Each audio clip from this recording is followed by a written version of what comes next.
Signal সংযুক্তিকরণের জন্য metro green লাইনে পাওয়ার block ১৩ থেকে ১৬, ২০ থেকে ২৩শে ফেব্রুয়ারি পর্যন্ত মেট্রো চলবে না। হাওড়া ময়দান থেকে সল্টলেক সেক্টর 5 পর্যন্ত মেট্রো বন্ধ থাকবে। যাত্রীদের অসুবিধের জন্য মেট্রোর তরফে দুঃখ প্রকাশও করা হয়।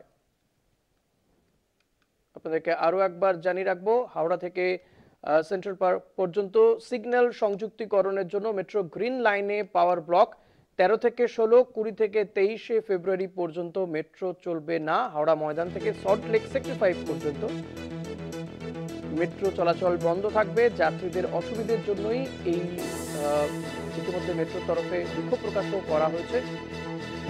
বিভিন্ন স্টেশনগুলোতে চলছে ঘোষণাও। হাওড়া ময়দান থেকে সল্টলেক সেক্টর 5 পর্যন্ত বন্ধ থাকবে মেট্রো চলাচল। বেশ কিছু কাজের জন্য কিন্তু এই বন্ধ থাকবে মেট্রো চলাচল। ফেব্রুয়ারি মাসের ১৩ থেকে ১৬, ২০ থেকে ২৩, অর্থাৎ এই ১৩ থেকে ১৬ পর্যন্ত, পরে আবার ২০ তারিখ থেকে ২৩ তারিখ পর্যন্ত এই মাসে মেট্রো চলবে না। হাওড়া ময়দান থেকে সল্টলেক সেক্টর 5 পর্যন্ত মেট্রো বন্ধ থাকবে। যাত্রীদের অসুবিধার কথা জানিয়ে মেট্রোর তরফে দুঃখ প্রকাশও করা হয়েছে ইতিমধ্যেই।